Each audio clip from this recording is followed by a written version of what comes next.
Yeah, so our Just take your scan now. Huh? Easy. Yeah. It's quarantine restricted place. Yeah,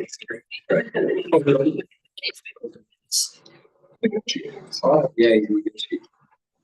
All right, well, welcome to the July 8th work session. Have one new recusal because that council member, Zach Ryan, has found a deed restricted unit to potentially move into, and he's working on that.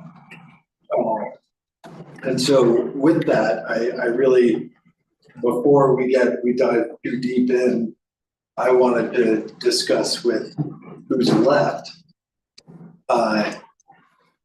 what our direction should be. You know, what do we think we want? Are we getting out of this what we want? Do we think our constituents are getting out of this what they want? And you know, what are the next steps for us in this configuration?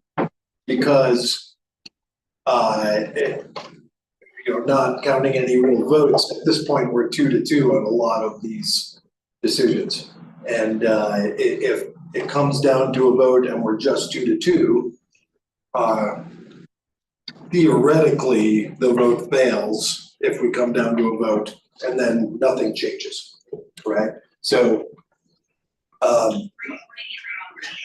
do you feel about having this recusal in place? I guess, I mean, you know, when do you want to? It's a tough, you know, it's kind of tough thing to hold. You know, Mm-hmm. it's not ending anytime. The tough decisions aren't ending anytime soon. That could end it really easy. This far, but this much time, oh my God. We should just keep on going and see where we come down with. That's my personal opinion, but. Go ahead, Ron. Tell us what you think.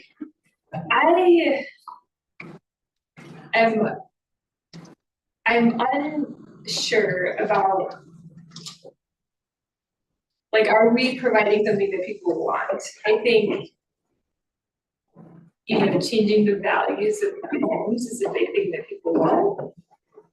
I feel strongly about not doing that.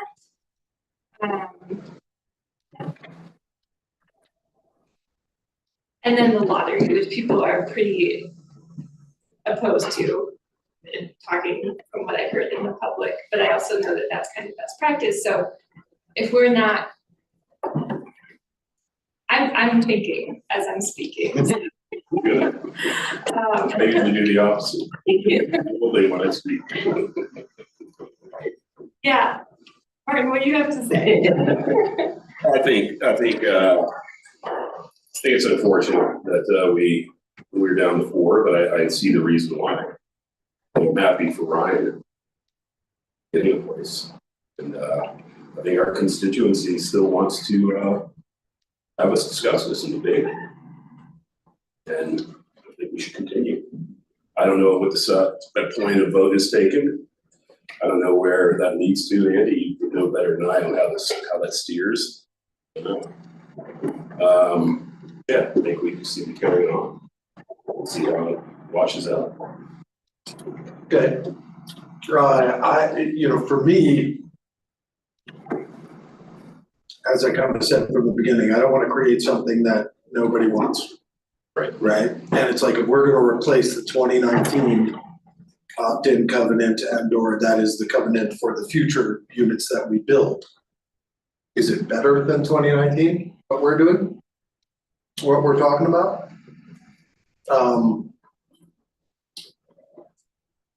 I've heard from the constituents I've talked to that the direction that we're going is not what anybody's looking for. Nobody's going to opt into it. They're going to keep their houses forever. Kind of bottom line.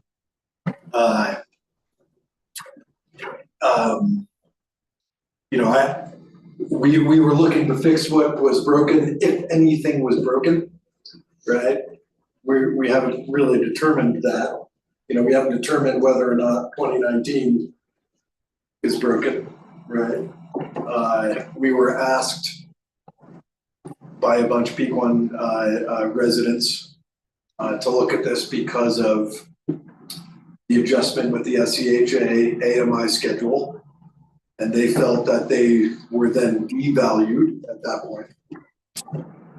I'd like to know, Katie, actually, the 2019, is that also based on greater than or the lesser than of AMI and or 3%? The 2019 is not. And what is the 2019? You follow the calculation of 3% plus real estate commission plus qualifying capital improvements at a price not greater than the number on the chart. And that's Not what we greater said, than what? the number on the AMI chart. Gotcha. And So I have a question on that too, you know, because I was reading that on here, and it said not greater than the AMI chart. And that's kind of where some, correct. you know, That's the lesser of. 703. It says lesser of, I know. That's the way people describe it. It's not what it says. Yeah, I know, because I was reading it and it said it can't go more than the maximum price there. Most people have opted in to the 2019 covenant who inquired about it before selling because they found they could sell for more money than 2019 than the original covenant. Not everybody, but that was the case up until probably about a year ago. We haven't really seen any sales since then.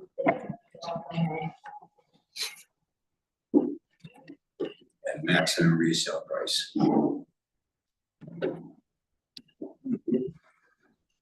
Page 45.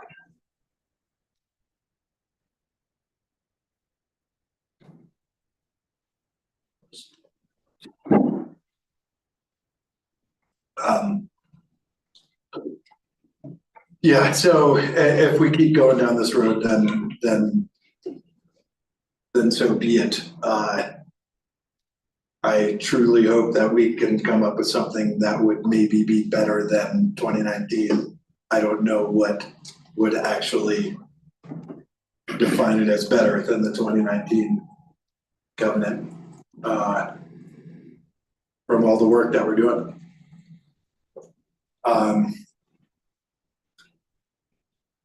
Personally, from where we're at, but you know how I voted or how I was gonna vote and all, you know, at this point, I'd probably rather wait for other council members who can partake, which is like for the next council essentially. That's where I'm at. But if you guys wanna keep going, we'll keep going. I can see your position and I can relate to it, if you put it that way, Andy. I think I mean, everyone knows, I think we all raise their hands on kind of what our positions were. And I can see where it will deadlock on some things. I like to keep my mind open on all positions until it's time to really move. But you know, there are a few very anchored in right now. We'll take some bullying to get me into the lottery as one of them, just to be fair. I mean, I think lottery is more equitable.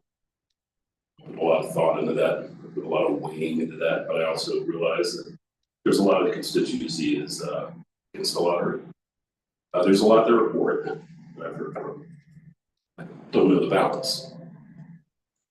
However, if to your point, Andy,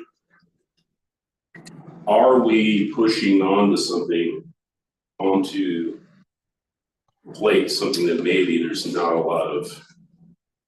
going to be a vigorous debate and then a vote of a majority?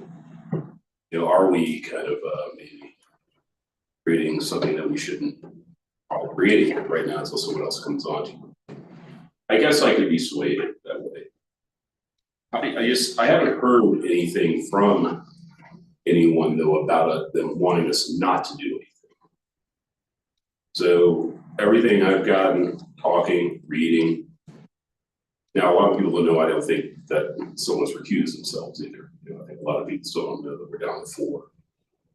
I think That's people, new information. brand new, right?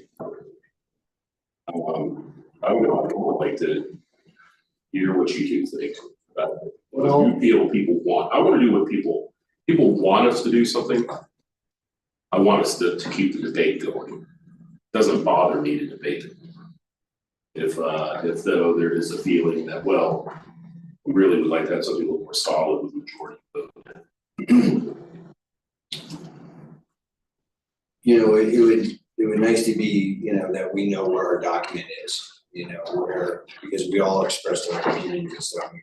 We really haven't gotten a final, you know, a document close to say, okay, is that the way it's going? There's, you know, you guys, you know, some things and some things here, but where is that, you know? Did that, you know, where to make it into the document, you know? Just, you know, I'm not really set in stone in anything, you know, I got my opinions. But, you know, until I see the final draft and see where it ended up, you know, kind of lottery system, what, you know. The resales and stuff, you know, because right now I don't know which way it ended up, you know. So I don't. It's kind of premature to say anything whether it's better or not, because we don't know what is, you know, we kind of know. But we, you know, we haven't seen the document or had public input. Yeah, You know? right. So, you know, you're kind of, we're just guessing, and you're not gonna make everybody happy, we all know that. Like this, and, you know, maybe they'll like it, you know, they won't.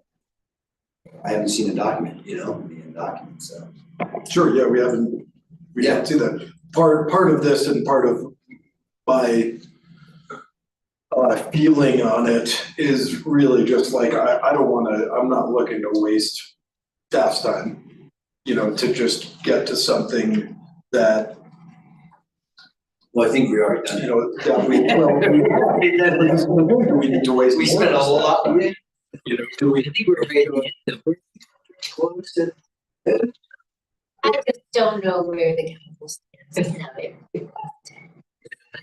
And we can't necessarily go off of where we were because of this recusal. And what about, so say we come up with a first reading. Is public input only for the moment that we are gonna vote on that? And they would come to council and give public comment then, or is this something like, just because we can put out and try to get input from the public? Yeah, you can do it whatever way you want to, but, you know, if it's scheduled for first reading, it doesn't mean that you have to vote on it. First reading, you can take public comment you can continue that item for as many meetings as you want and take public input on it. Obviously, you take public input on a first reading and a second reading. But I think we, you know, we wouldn't even get into it reading, you know, we'd have the public input of a thing, and then. I would kind Then of we'll- respect that, right? Yeah, that's what, you know, On this issue. on this issue, you know, get a document, take their input, see, you know. And now they don't have any input on a document because we don't have one. You know, I Well, think, right, but we have input from them. yeah, I mean, yeah, our yeah, constituency, you know, they've written letters, they've spoken publicly and all, and, you know, we do know how they feel about a lot of issues. So there's that. Onward, is that the answer? that's the way I was kind of looking at it, but, you know. I think to your point, Andy, it's almost like we have to start over, given that we've had a acting council member. Like, we almost have to start with a clean, I think, because of how his positions might have affected the discussion. That, you know, his position's definitely factored into the direction that we were going. There's that. you know, and I'm not looking to like remove Zach's positions, but like we can't necessarily now consider his positions. Is that correct? Well, it's hard to forget what the Was said. debate was in the past. You can't do that. Right. He cannot participate from here forward. Right.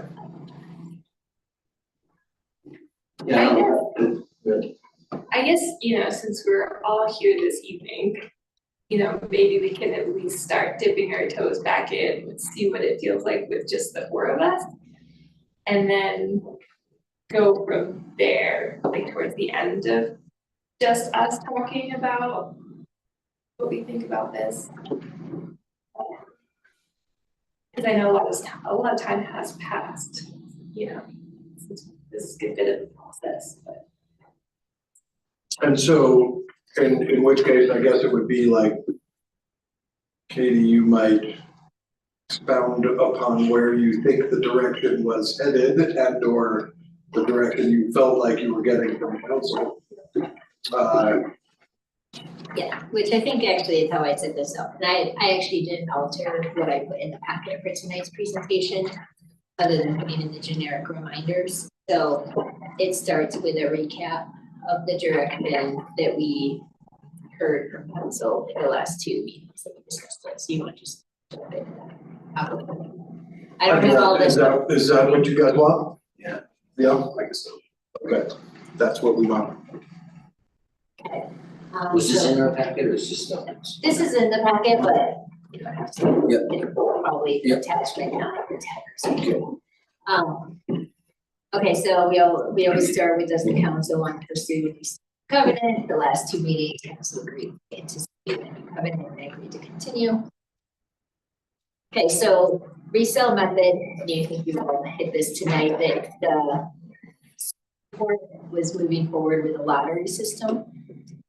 Also to be discussed further, but the initial proposal for lottery tickets on May 27th was one additional ticket for working within Summit County for greater than 10 years, and one additional ticket for working 10 Mile Basin for greater than 2 years.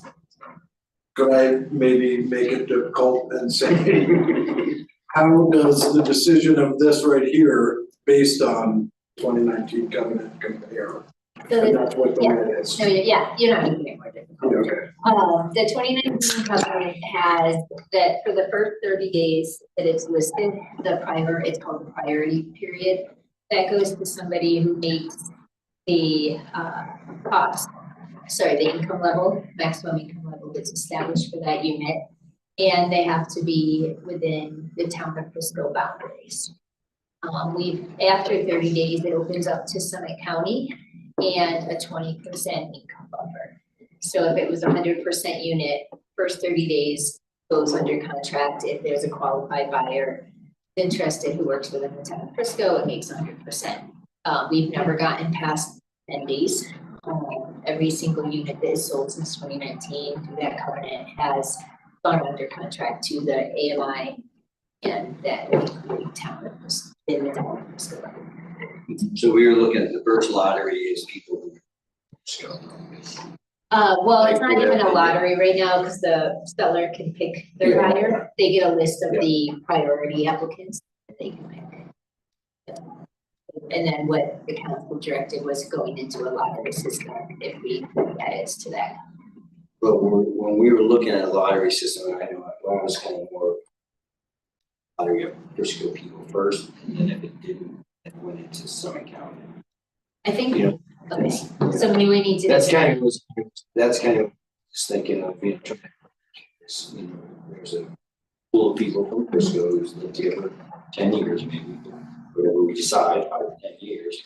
Those people get the lottery first, and if none of them qualify, then if we go to Summit County, then if we go back to Summit County, that's what I thought you were talking about. Right now, Okay. too. No, I think we had 30 done one days. lottery the way it's commonly done Yeah. in the county right now for other jurisdictions. Gibby, would you connect, I can't remember what your position was, would you connect working status with that? So someone's lived in Frisco for 10 years, but they're a resident of Frisco, they didn't work in works. Well, I think what I've heard from people who worked in the Bristol, they like to have a whole option of being able to get a lottery first before somebody does. First, you know, That's, more my question, so work and live, and then if work and live, isn't, Yeah. and then we go to live. Yeah. You know, and that's a tough one because, if somebody's been working here for 10 years and living in Silverton, that's. And or living here for 10 years and working for a company in Silverthorne out of their house here, I mean, it's like, Yeah, it's a complicated question. Yeah. Yeah, and the one thing I say to think about having multiple lotteries is the seller based on their timeline. Is it fair to brainstorming for a seller to have to go through a lottery and then go through another lottery? Because we had different parameters. It would make. About 10 days. well, they. Yeah. Most, it's all. Yeah, yeah. Not So so when well. we're really looking, probably that first lottery, you will get. Well, the difference is that if you're describing how it's worked, there is no lottery. Yeah. Yeah.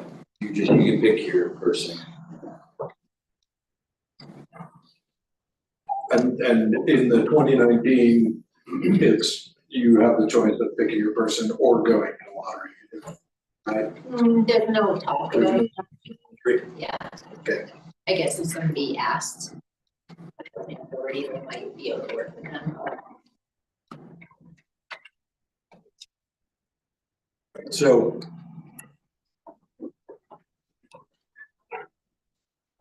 I think the other big important thing is the resale calculations. How that affects those that are living under the deed restriction, and then it's like, that's where the 2019 was worth opting in when you're selling, because then you get those QCIs and you get your 3%, right? But this now goes back to the SCHA decision that was lowered, and does the 2019, if your 3% and your QCIs equal on your resale value greater than the AMI schedule, that's where that's kind of the crux of the biscuits. This is what it's saying on the 2019. Provided, however, that the sum of items B1 through B4 in this paragraph should be no greater than the maximum sale price for the property's unit type and household AMI level as published by some kind of housing authority at time of sale. It's not, and it's case by case. Some people still make out really well and some people say they don't make as much as they want. And then you have the recent public feedback. I think you received one after the last meeting stating as somebody who wants to buy, it's not, you're losing buyer affordability. There's no right answer. There really, and it comes back to the original discussion of what is the goal of the council? Are we looking at buyer affordability? Are we looking at a balance with sellers being able to make money? I don't know if we ever got that initial question direction Well, answer. we didn't, but where the rest of the council was leaning was towards buyer affordability, right? We have to. Well, I think a balance, I'm looking at it as a balance in between, you don't want a way to make nothing on it. Well, and this is the thing, like, are we actually pricing anybody out if we didn't go this direction? And that was the whole thing. That was the crux of the biscuit, that, we chose to not follow as far as, the people living in these houses are the ones subsidizing the new people coming in. Mhm. It's not like they get they get to get their 3% and QCIs not related to the AMI schedule, right? And then the town might purchase down a unit or something like that. Like, that's not part of it. It's on the people who own these units are the ones subsidizing the next people coming in. That's the bottom line, and The project was subsidized at the beginning by the county. sure.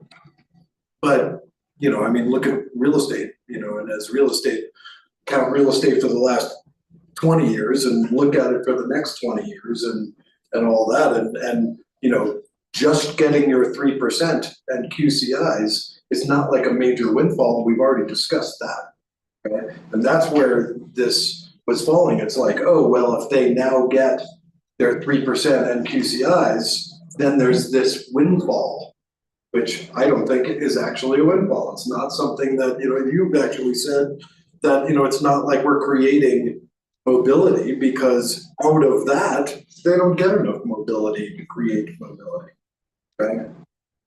But does that make sense? Because you're kind of looking at me like, what are you talking about? Just like jumped around. Trying to do that.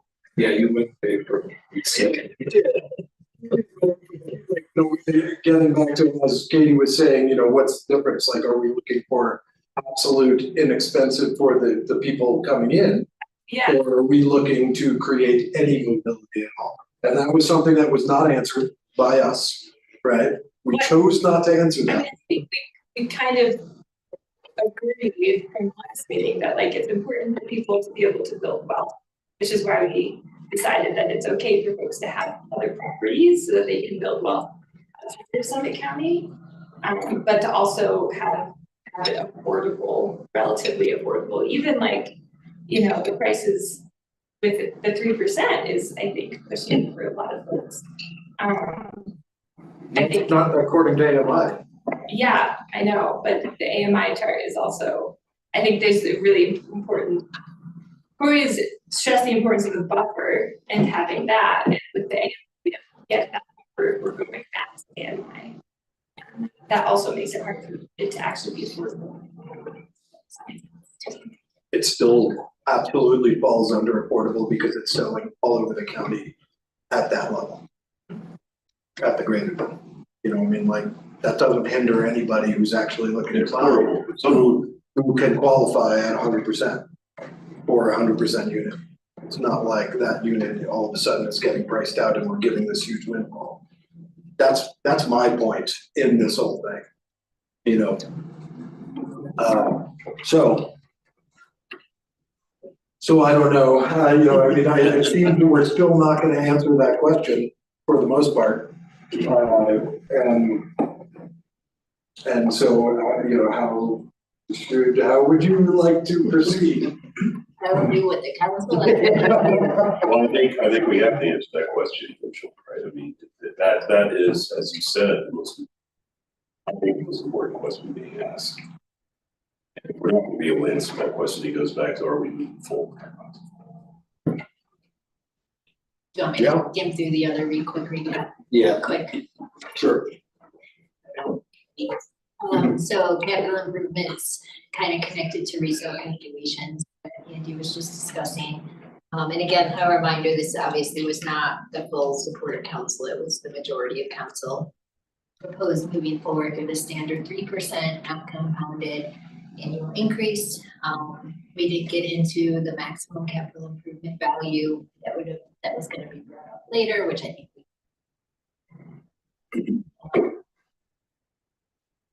Then we get into June 10th, we talked about asset testing and the council supported moving forward with no asset testing. Real estate commission, the council supported moving forward with a maximum 2% real estate commission. Income buffer, council supported moving forward with no income buffer at the initial sale, but adding a 20% income buffer after 30 days. You did see that letter from Housing Authority raising concerns about that came in this past week. Also that would be very hard to look at with a lottery system. So if you're going to wait 30 days to add an income buffer, it's kind of messing with how the lottery system is going to work. So that probably needs to get, even if you want to keep no income buffer, we have to figure out the 20% after 30 days because it doesn't. Initial purchase price, council agreed staff could propose a new purchase price. We would follow standard ones used other places. This, just as a side note, is proving really difficult, the existing language, as we're using it for a few bonus density units right now. So this, if you change the covenant, we still support changing the way we calculate an initial purchase price. And then ownership of other property, Council supported moving forward with a buyer being limited to a maximum of one other property. And then after purchase, an owner may hold interest in an unlimited property ownership. And we didn't talk about property ownership limited to a specific geographical area or not, so I have that on the agenda for tonight. And then employment was a big one, the end. That discussion, council supported keeping the existing definition of a resident, and that our attorney helped us understand how to read it as it is written today and interpret it. And then we were gonna bring up more about enforcement and if that has council support to enforce people who do not comply with that definition. Resident after they're living. And I think that was it.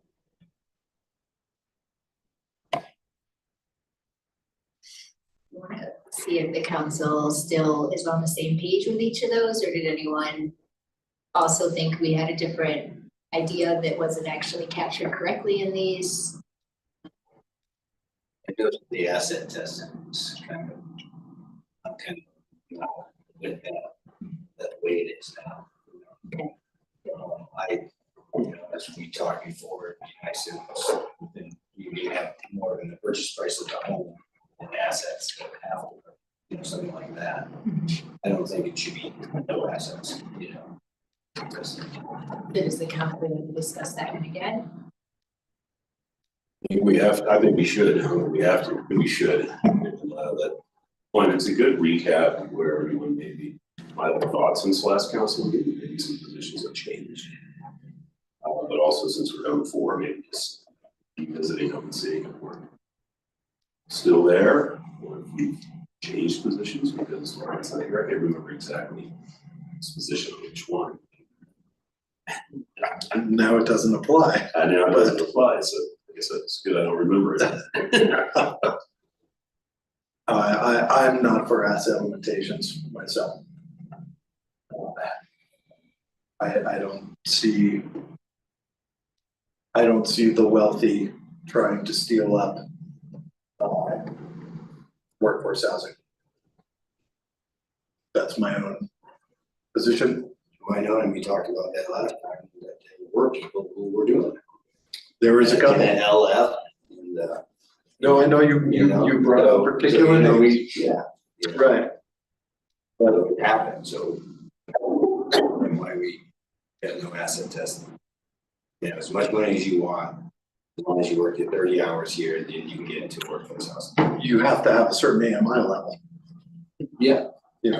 So that's how it is as you're getting in, but.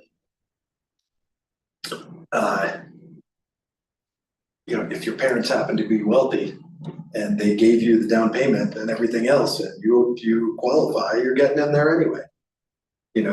Again, I personally, and this is my own personal position, anybody I believe that is wealthy enough to have 5 properties, which was brought up that last time, is not going to waste their time with losing money on a workforce housing unit. They're gonna make money in the market, in a market value situation. And what would be preventing you, Andy, from just saying that, given what you just said, and I kind of tend to agree with you, why not still have an asset? Limitation? Yeah. Because if they're not gonna do it anyway, then we don't have to worry about them, right? We don't have to worry about the people who buy homes. And so, so limiting the incoming people, to whatever level that, is decided. I think it's a hindrance. I think there's many ways around it. There's a lot of ways. And it's like we're just creating a stopgap that you're just gonna create other loopholes, and that's what I think. And we're just talking about assets Prior to. What I understand, the housing authority did not recommend asset testing because it's hard to enforce. And it's just another kind of roadblock. It's not really effective. I hope that's true. I think that was correct. So with that, for me personally, I think it's more important to spend our time and energy making sure that the people who are living in these houses are serving our community, as opposed to how much do they have side. So if we're just thinking about like resource allocation, this seems like it would take up people's time and not necessarily be effective. Yeah, I think back to the last meeting, I mean, to your point, Andy, there are so many ways to hide assets. I mean, it's just- Trusts and, If people really, yeah, that was their goal, as Kimmy has noted it, Dan has noted, it has been done. But I also think of the limited resources of enforcement. You know, are you making a rule that you're just gonna put people who are then tasked to enforce that rule, not really be able to enforce that rule in any real practical way? yeah, you're gonna make somebody get their ducks in a row before they come and try to get a deed restricted home. They're not gonna go selling every other asset that they have to be able to get into it, but you can easily set up a corporation, you know, that can hold those assets. You can set up a trust, you can give it to your parents, you can give it to family, you know. There's ways around it all over the place, and I think we're just making it more difficult than it needs to be. So if I understand correctly, we're still for no asset testing. I believe Dan, We're not talking about asset testing. It's 3-1, you know. yeah, I mean, the last meeting, this is where I stood too, based on the reasons we just discussed. Just the practicality of it being enforceable.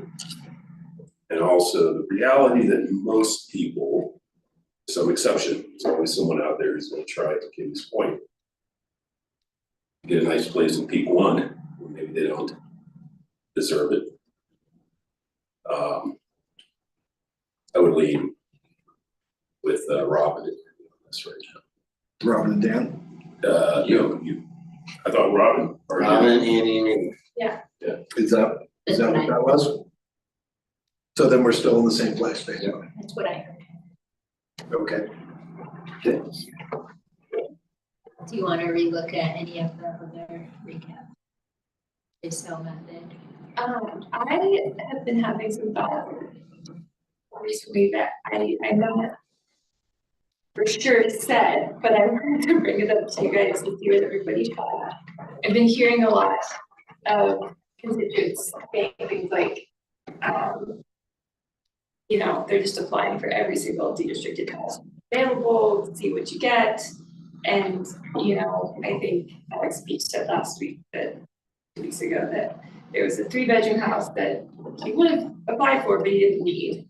And that, along with like the mobility, has been kind of running through my mind over the last couple weeks, and thinking about ways to kind of support folks who are in deed restricted housing that maybe want to move to a bigger house. I want to be able to help those folks and not just say like, good luck with the lottery, because that could just really trap somebody in a really small house for a really long time. And so I was thinking, well, what are some ways that this could be possible? What if we had some sort of like, if you're in a deed restricted house, you can get on a wait list. I know wait lists aren't super effective, but if this was just for the folks who are already in a house, a wait list for, let's say, a 3-bedroom, or let's say they want to downsize to a 1-bedroom, 2-bedroom, whatever. Just for folks who are, Refusal. yeah, kind of, like, you know, Legal, I don't know. I don't know, I have no idea. Right. Thinking the same thing because you know, people want it down too. Yeah, and that way, They like, have to wait on lottery, to get the lottery. it is challenging. I don't know. Does that make sense what I'm explaining? It's definitely one of the pitfalls, Yeah, for sure. Is you're stifling the condition for mobility within the deed restricted community, mhm. larger warded houses. Makes sense. this gets into? Is it ultimate affordability for the new people coming in? Or is it, Well, I don't think You know, this has are to we do with creating affordability at all, right? This one little thing, this is about Sure. how we're going to. yeah, that this is lottery or not, Yeah. or. But I think that a lot of what I've heard is mobility, and for folks living in a restricted house, if they want to move to a bigger house. And they want to move to a bigger deed restricted house. Ideally, hopefully could move from, let's say, a 2-bedroom in the Pequot neighborhood to a 3-bedroom in the Pequot neighborhood. And that would allow them that mobility and also give them kind of priority access. So that would open up a smaller unit for somebody else coming in. So that's happened, you know, in Pequot a handful of times, I don't know how many. But as somebody is leaving the county, you know, they get to choose their buyer and they choose somebody living in the neighborhood who. You know, But to make wants it a to- little bit more equitable, anybody, not just their. Anybody who's in a deed restricted house can say, okay, you know, I have a bunch of kids now, I'm bigger house, so I'll put myself on the wait list for a bigger house. And then you would just move from deed restricted to deed restricted to allow for that mobility. And it would open up a smaller unit, maybe even open up bigger units if somebody the downside. If somebody's moving out of the county, then they get whatever resale calculation gives them. That's another discussion, but just to focus on this idea, what do we think? Is that possible? Is that legal? Yeah, I guess the legality is the first question. We don't have somebody to answer that. We have. That's not online, is what you're saying? Okay. I don't know if he's on. Stacy, is he? Yes. He's on. Yeah, sure. Is there something that I mean, the town does that? If he comes out and says you can't do that because of this, He's off mute. that Can you hear me? yes, we can hear you. So let me flesh this out with you just a little bit, Robin. Your question was, could people be limited to that move up that you describe? I'm not sure. I'm not sure I understand exactly how you're framing your question. I guess my question is, for let's say we go with a lottery system Mm-hmm. to kind of give folks who are already in deed restriction the option of mobility without having to go through the lottery, which could be challenging for them. Could we have a wait list for, let's say, if you're in deed restriction, let's say I want a 2-bedroom. So I'll sign up for a lottery for a wait list for a 2-bedroom. And if a 2-bedroom goes for sale, then we go down the wait list first and then the lottery after that. So basically just a priority system for existing owners of deed restricted properties is essentially what you're asking. Could that be built into the new covenant? The answer is yes, it could. Okay, thank you. And to make sure we're clear, so just to make sure we're 100% clear, it's like a first right of refusal for people who are in deed restriction. So they would automatically get to bypass the lottery, which everyone else is being asked to go into. Is that what you're saying? I guess so. Sounds kind of bad. You possibly could do something like that where that group that's already in deed restricted housing, you could either give them extra chits in a lottery, or you could hold a lottery only for them. Or a wait list? Well, it's the same, it would, Well, no, because a wait list you would be priority, the top of the wait list. You know, what if I was on that list for 2 years and then you decided you wanted a new, unit and you got on the wait list, but the wait list was 100 people long. And then it's like you go down the wait list and who can qualify at that point, right? It's It's pretty convoluted, I mean, Because right it's- now, when a unit comes up in a lottery, people apply to the lottery. They apply to the type of unit that's available. Yeah, like, for me, the thing about the lottery where it's like, oh, you're just gonna put your name in for any lottery for whatever size unit, it's like, if you're in for 100% AMI, then theoretically you can afford a 3-bedroom unit that's at 100% AMI, right? Or you can choose not to take that 3-bedroom because you only want a 2-bedroom, right? Because you don't want to pay as much or whatever else, right?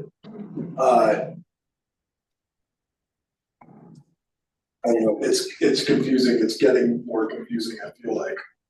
This way, I don't know how you would administer. I look at the housing authority for help. That, you know, I like it, you know, because of, you know, mobility and people in this, you're creating a deed restricted for a deed restricted, pretty much. You're not using deed restricted. Yeah, So let's create a scenario where, so we have the studios, which I understand are not really the most popular right now, is that correct? And maybe there's reasons, like, I don't know, when I first moved here, I would have done it back and get this studio, but like, you know, I live in a tent too, no problem. Right? But I think maybe there's some fear then for people who might look at studios and we're like trapped in there. Right, so will I get trapped in there and not be able to move up to like a market condo with the ever increasing association fees and insurance? And so maybe that's why we're not seeing a lot of movement in studios, if that makes sense. Let's say someone does go into a studio though, and they want to move up to a 1-bedroom. And a 1-bedroom comes up for sale. They have a lottery implemented, but they've been living in that studio for whatever determined amount of time. Gives them the ability to have a first right of refusal. So then is there a list that they're on? Is it based on how long they've owned it? Because here comes the other guy in the studio who wants So to. now you've got competition. Now you got competition, so is that a lottery? Or is that based on when they purchased it? Right, or how, would a wait list apply that way, Would a wait list apply? you know? So that's how I'm understanding your question, right? You're wanting to look at possibly giving mobility priority. People already in deed restriction. And I guess that could also work for downsizing. For sure. I guess my hope is that this would allow people to be in the units that they need.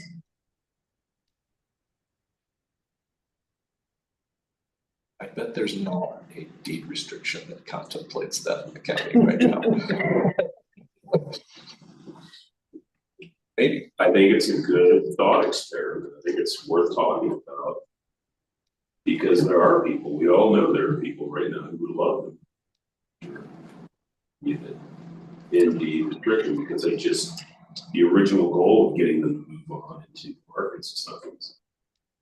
It probably goes both ways. There's Yeah, probably people I that want to move on and people that want to move Yeah, down. there was somebody in here that wanted to move down to the lower, because their kids went down. And so this, I guess, we could just go back to like, you know, no lottery at all, but I think the lottery is equitable.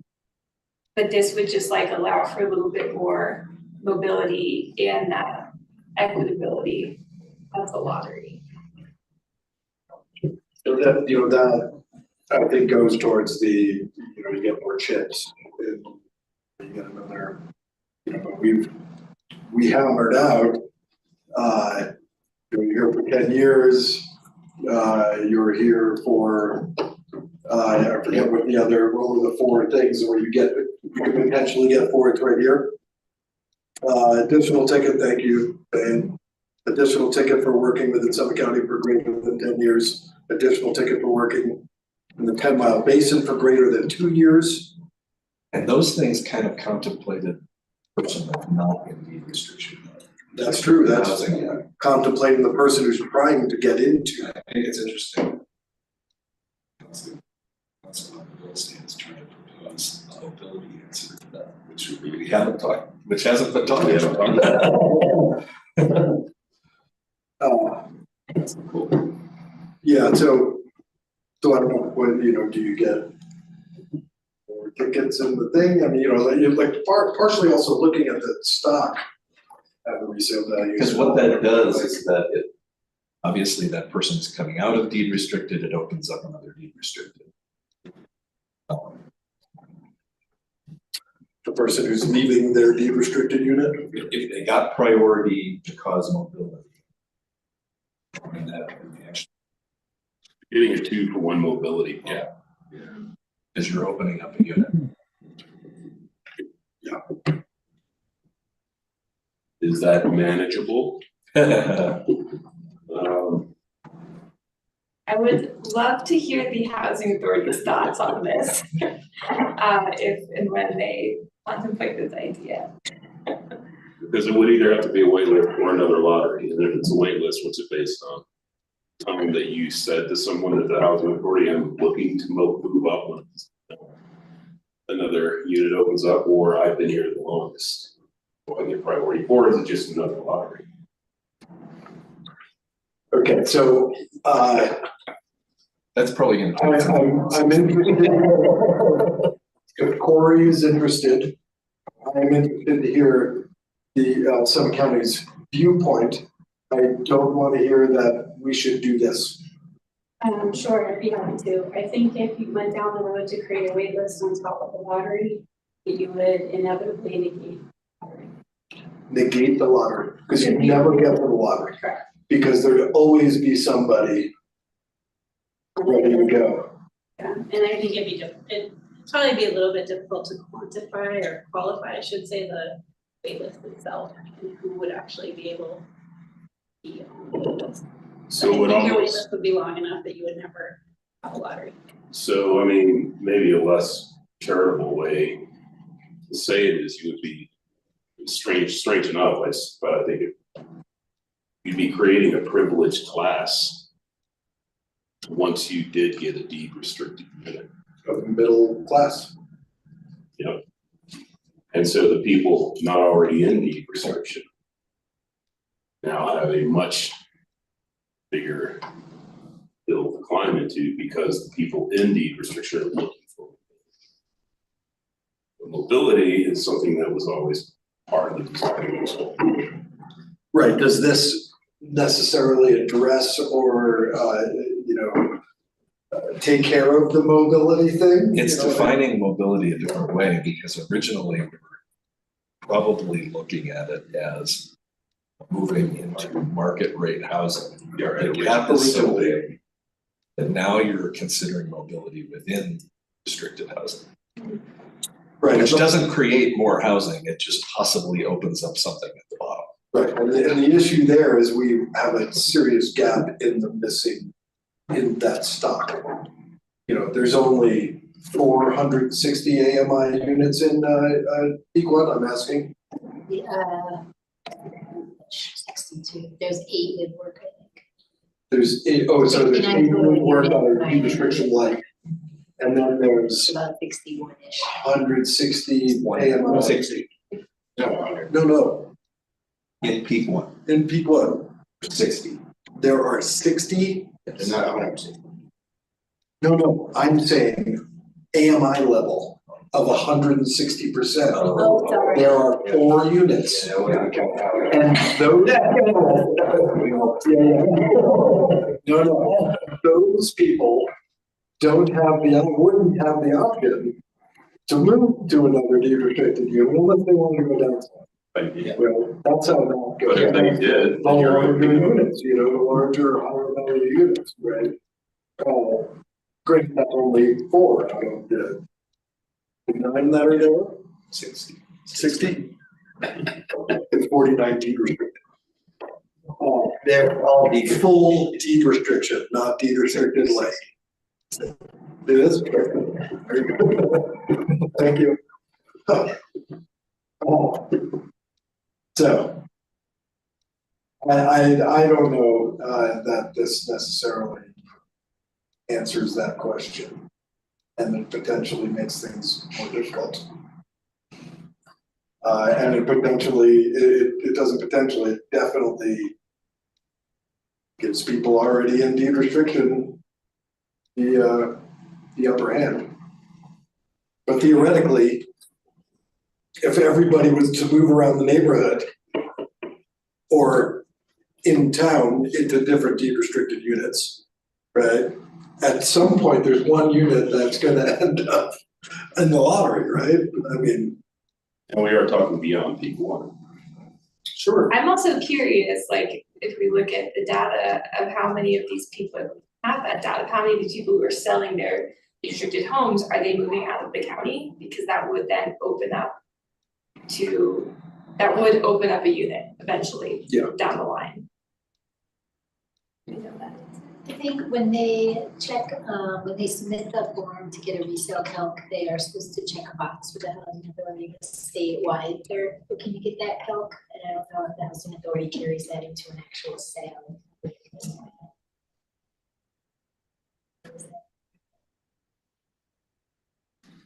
I'm not like fully sold on this idea, I'm just like contemplating this idea of mobility and like how can we address it? No, that's good, and I appreciate talking beyond straight up lottery, no matter what. Because I'm not necessarily in that camp. That's how we have to move our deed restricted units is the same lottery that SCHA is using. I think you bring up, even if the council decided not to go that route, you may want to discuss adding an additional ticket for somebody who's in the existing unit that needs to get a shot. Yeah, That would then add, another.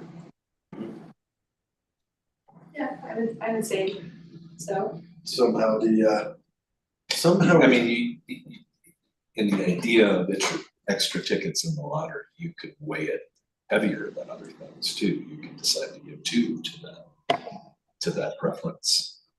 I'm not saying that's the right answer, but you could weigh it differently than other preferences if you wanted to. That's both the upsizing, downsizing mobility. At some point, we were talking that more than 4 tickets in the lottery makes it weighed too heavily towards those people with tickets. That's how we landed on I That's thought we went the more whole than idea of 2. preferences. But I mean, that's what preferences are. I mean, Yeah. maybe that would be just like a little bit not as heavily weighted as my idea, but just pushing it so people maybe don't feel trapped in their homes. If they outgrow them, I would feel comfortable. But right now, let's use peak one for example from the 19. A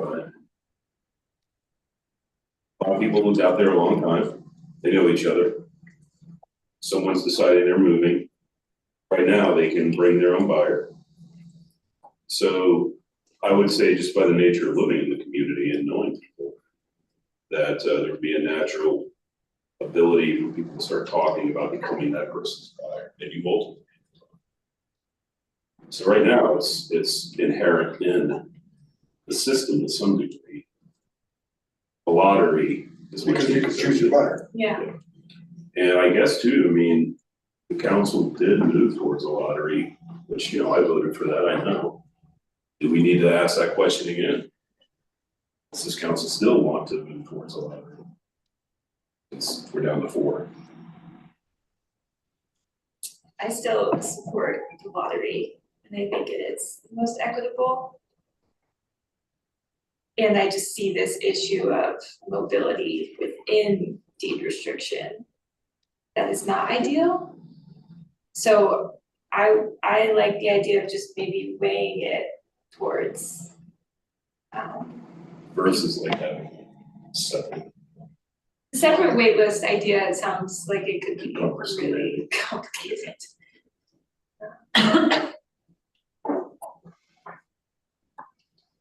Well, definitely. How many? Is there an average number? I can't remember of how many people do enter the lotteries. Is there an average? That depends. Usually around 100. Around 100. So if you take 100, and right now we're doling out, one person theoretically could get 2 off of this. So 3 total. 3 total, Yeah, right? And then if they are in feed, and we're talking about like, out of 100, if you give people 4, that's just statistically massively managed. Certainly if you give them 5. So if you did do that, that does kind of like create a very weighted way for someone for mobility. Like you're really cranking their odds up. And if that's what we want to do, like I think that does give you that mobility, if that's what we want to do, that option, or the best opportunity without. it just gives you better chances. Better chance. You know, because you can still, the person who only has 1 ticket in the lottery Still will win, be of the one course. to come up in the lottery, right? You know, Corey, if I I think we can, had that, the statistic in here, how many extra tickets people got. The housing authority Yeah. had And that that info in when they there, like, presented to you. didn't How- have, but I forget exactly what it said, you know. in the lottery, is this like a computer algorithm, or do you stick your hand in and you pull a name out? Like, how does that work? The digital lottery mimics the human pull of a lottery. So if you have 100 tickets, the first one is 1 out of 100, the next one is 1 out of 99, the next one is 1 out of 98, and it keeps going down. So a lottery with 100 people in it done in a digital component still takes 2 to 3 hours to run the entire system, and it's time stamped with each of those draws. So it's very similar with how the human would. So I guess, Dan, how did you feel about going on the lottery side? You were in support of the lottery as far as we Yeah, know, with extra tickets for people. with extra tickets. That's where you were, Martin. That's where also where you were, Robin, relatively? Okay. That's where we are. So for right now, I'm hearing continue with the lottery and add an additional ticket if you currently own a dealership property. Okay. I remember someone giving. Yeah, yeah. Oh, you do did, that. you did, so. Yeah. You're in favor of that. Yep. Okay, good. Yep. Well, judging that. Yeah. Okay, you're. I understand. Okay. Do you want to get into resale calc and capital improvements right now or not? We can, I think resale counts are the important question here.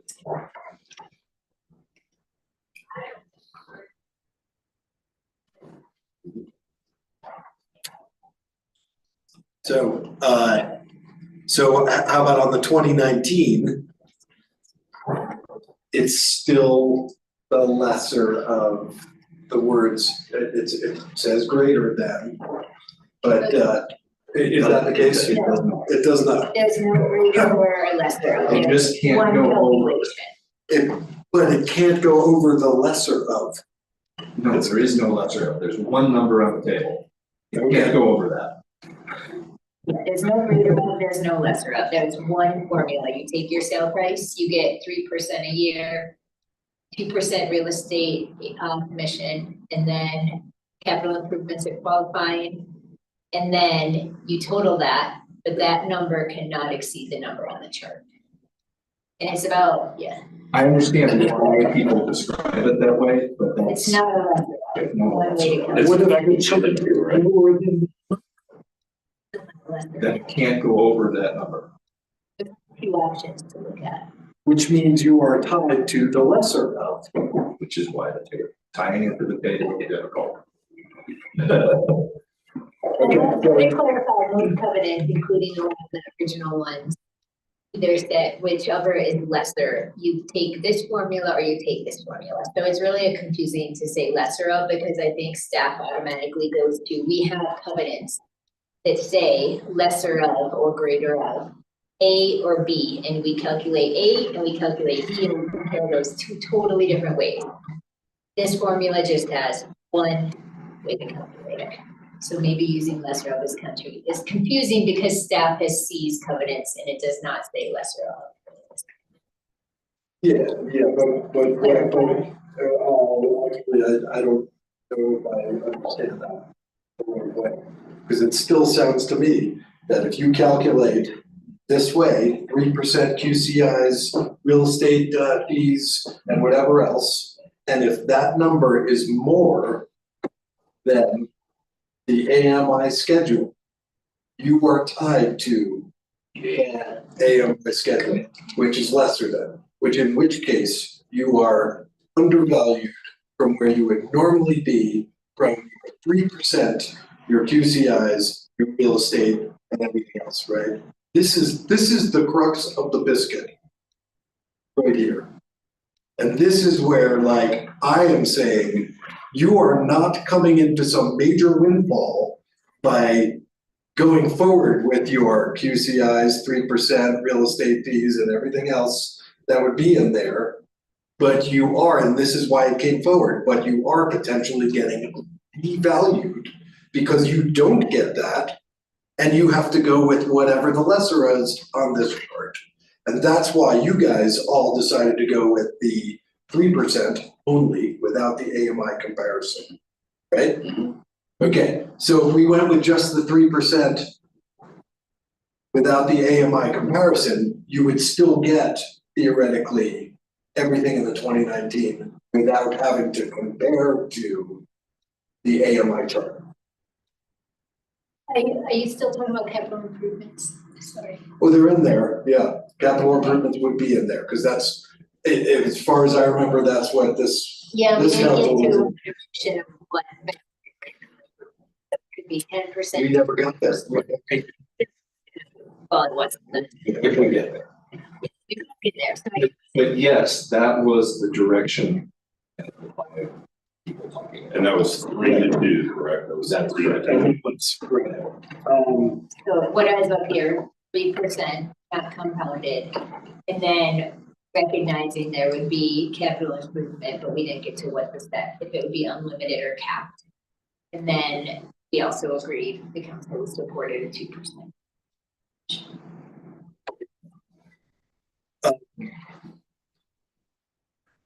You know, so for me, this is kind of the separation for the 2019.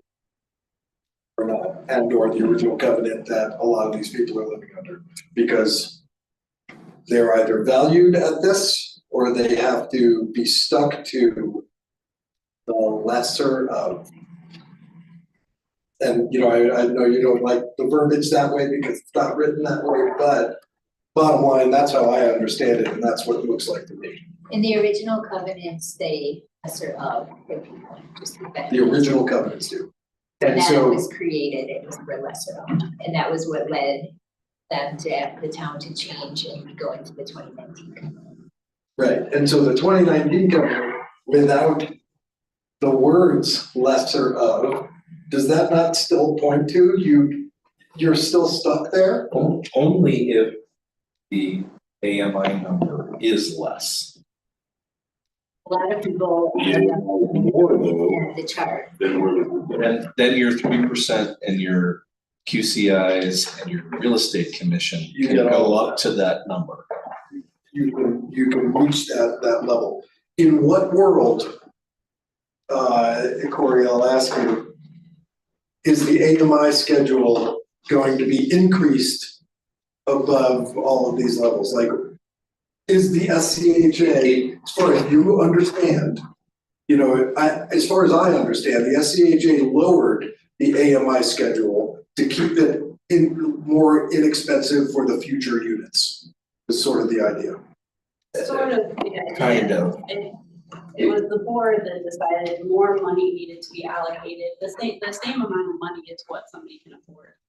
8% of their income.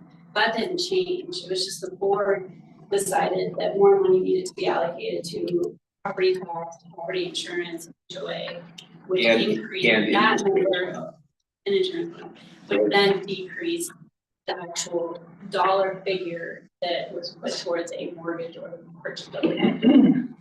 And what has changed since then in 2025 is that values have actually gone up. Almost recovered to what they were in the 23 year.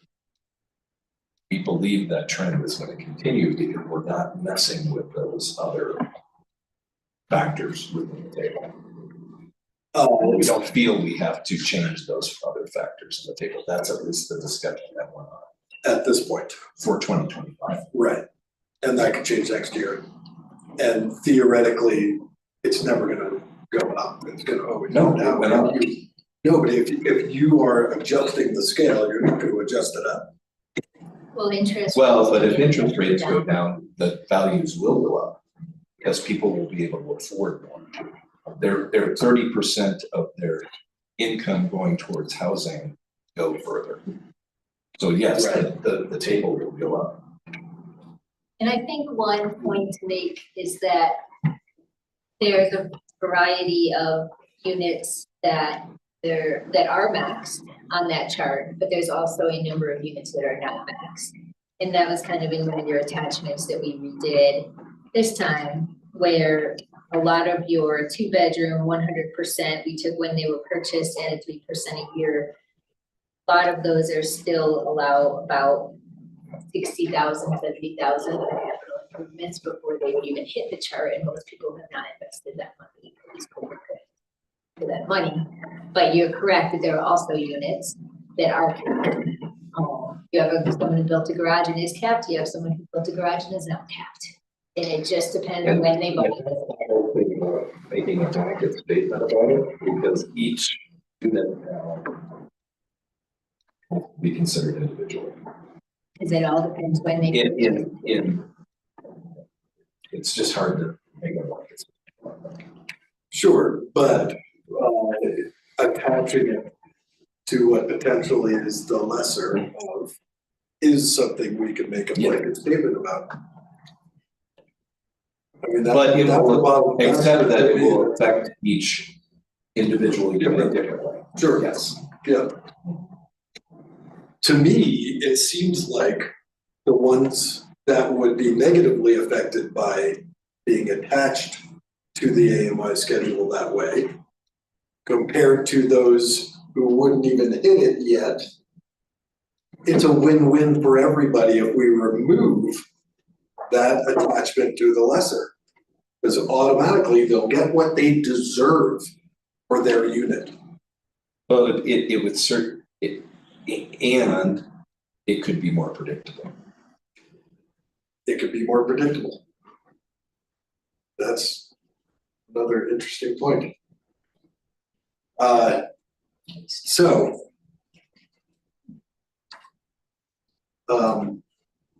But that's what, that is what the majority had already come to. That was saying. Yeah. Yeah. We already that had was said fine. we're getting rid of the chart. We wanted to get. That rid was of the chart. direction the council gave. Right, that was where we were with the five of us, getting to that point. And my thing is a little more of comparing to the 2019. Like, if we're gonna change it, are we gonna change it? If we are gonna change it, is it for the better compared to the 2019? In the case of not attaching it to any sort of lesser of, I think that would be for the better, because you would at least get your QCIs and your 3% and everything else. You know, and obviously interest rates do add a major factor in. Right now, it's like 7%, you know, I mean, like when I first became a homeowner, it was 2%, right? And so that payment is very different now. For sure. To revisit it right now, though, unless something has changed, this is where we are at the time. If you all voted the same way you voted before, you're now at a tie. And it's because of something that hasn't been discussed, is that what you were actually promoting was allowing people to go immediately to the max of the max sale price. Whichever was greater. Between the two. That was where, that was still stuck to the two. It was still stuck to the 3% blah, blah, blah, and or the AMI schedule, whichever is greater. So Andy, I think what you're proposing is what the peak one had proposed. That is correct. That is correct. I think that might help everyone understand. That's just where that's where I'm landed, that's where I'm at. You know, my position hasn't changed because we have a council member recused. My position is still the same at this point, because I believe that that is the most equitable position for any of these people to be in. And I believe that otherwise we are stealing equity from them. And There you go. my position stays the same at this point. Can you remind me? According to my, Yeah, Well, I'll let you. and basically it's tied to Andy's.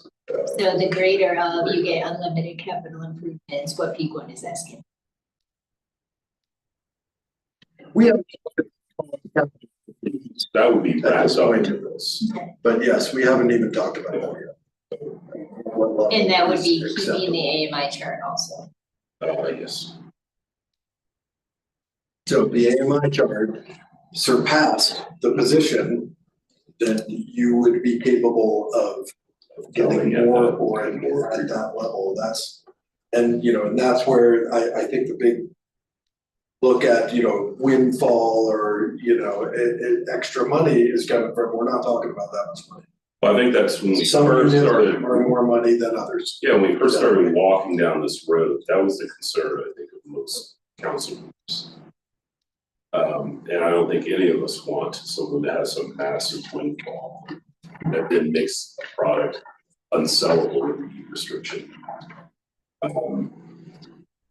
But does this, But we did, I believe, when we went to extreme lengths to do some calculations, and I felt it doesn't.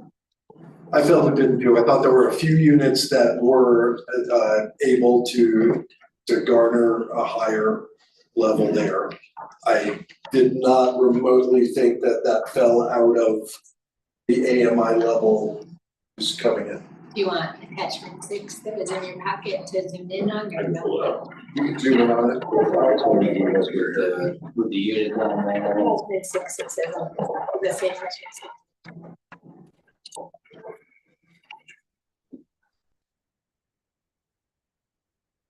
This was actually done for the purpose of the income buffer discussion, capital improvements, this was done for capital improvement. Yeah.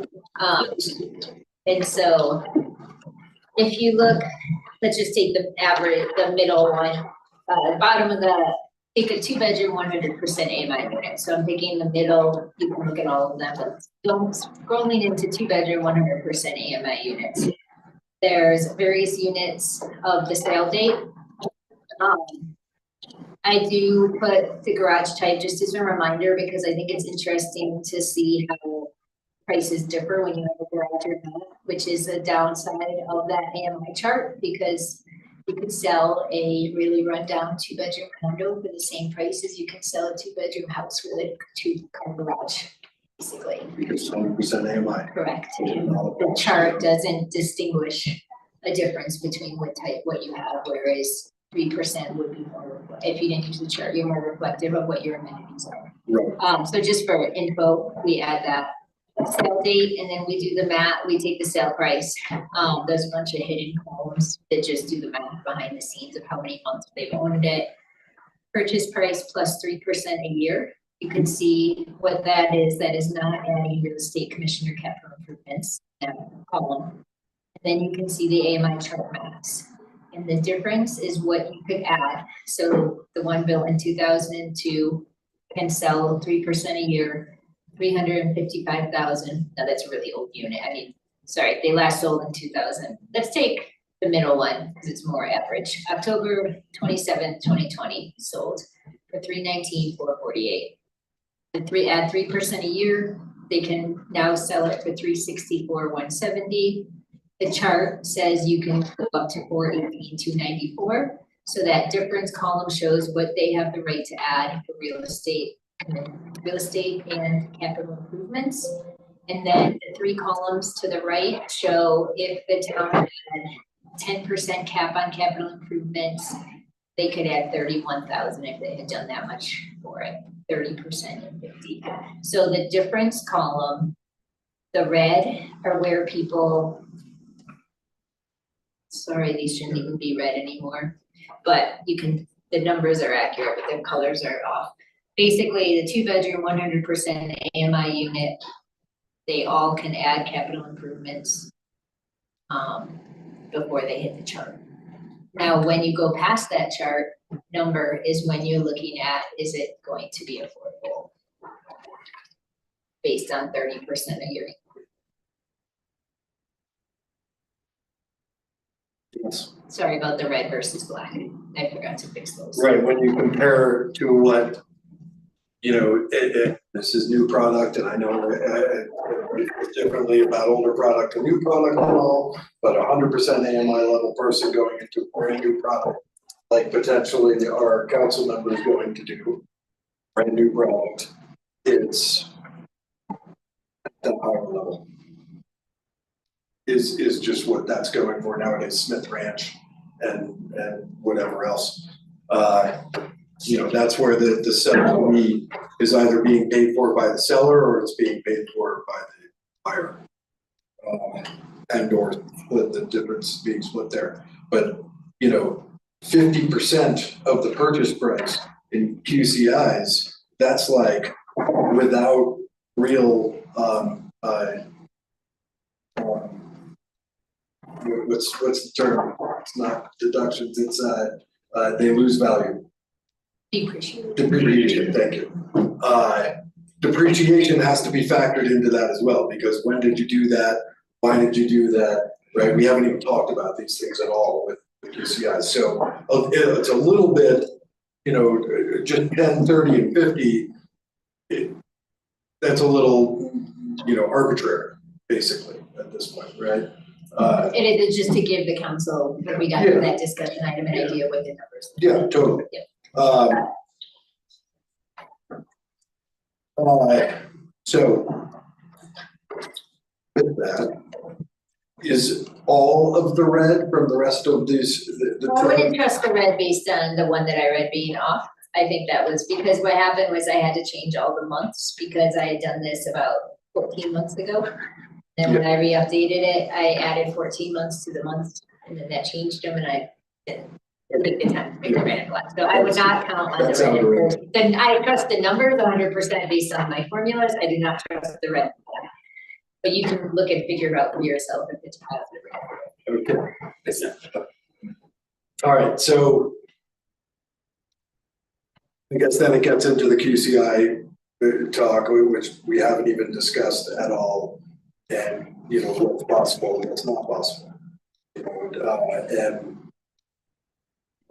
know, I just wanted to make sure before we move on, are we still 2-2 on resale calc? on either the greater of or removing the AMI schedule. Right. Right? I have not changed. So we are still 2-2 there.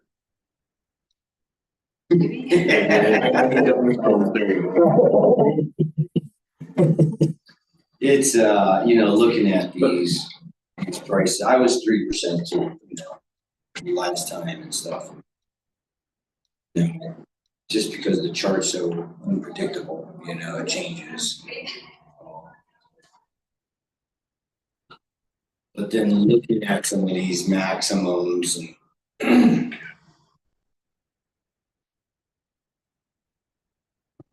it's a hard thing because what the, you know, the AMI chart, what they're selling for now and what people have, you know, there are some differences, you know, you're gonna be paying more for house, you know, and just looking at some of these on here. Yeah, it's all over the board. It's all over the board, but it's also partially like, you know, the 50% column kind of contemplates you did all of these improvements in the last year and now you're selling. And you get basically no depreciation because everything's right there, you know, because, and nobody really does that. Maybe they would do that in order to sell. It would be an incentive. To sell for a higher, right, they would, Especially I agree, Say that would be tough in this type of housing, absolutely. because you're not having to attract a buyer. Right, yeah, like you could choose to not do any improvements and still get where you're capped out without the improvements on there.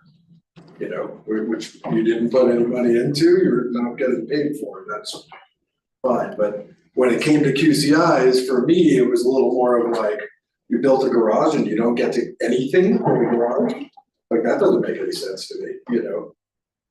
Even if it's 10 years or 20 years down the line, that unit now has a garage. That's where, you know, that gray area was on the QCIs, but we haven't even discussed that at all. So does that mean are we gonna decide we're basically 2-2 on this and then move to QCIs and Are see you where okay we if get? we keep it that way? Yeah, keep it that way. Just forget and moving it on. Yeah, because we're not Yeah. voting on the, you know, on an ordinance right at the moment, you know, I mean, if that's where we're at, that's where we're at. Do you wanna move on to capital improvements? Sure. Are you guys good with that? Everybody good? All right, it's 5:25. We've got really another 35 minutes. And we're probably calling it. You know, we can maybe go a little late, but we're not gonna go that much later. We don't have any more of this meeting to do. Right? Okay, so on to capital improvements. So a reminder, recommendation by CHA on May 13th was up to 10% of the initial purchase price every 10 years with a depreciation schedule. So the main question was, right now it's unlimited unless you hit the chart. Does council want a change made to the QCIs? And before you is examples of other covenants, and I think you've seen this, let me know if you want me to stop and read them, I won't, unless you tell me to. You can see most of them that do allow capital improvements are capped between 3 and 4%. Keep going. Yeah. I will note the ones at the bottom, South End Village, some of those do have 10% right now also. Or they also can go into the 2019 covenant and have unlimited, so they're a little bit unique in that they were. South End Village is by the elementary school. Right, yeah, you got it. Okay, so there's a garage information slide because I think this might have been, apologize, Robin, you were on the council, but there was a question to kind of dig into garages a little bit more. So staff just put together information about how they're calculated in Wellington and Lincoln Park, because it was questioned specifically for those. And this was all provided in your staff reports and everything. And so again, I won't read it for you, but if you have questions, let me know. I also would ask, with her knowledge of interpreting these other Breckenridge covenants, if you have questions, I might lean on her to help. We do have garages, I think 2 of them we've done analysis on that were built in P1. One of them hits the cap on the chart, one of them can sell for the full price, adding in their garage. There is question over if they really put a fair value on of $50,000, but that's what they did, so.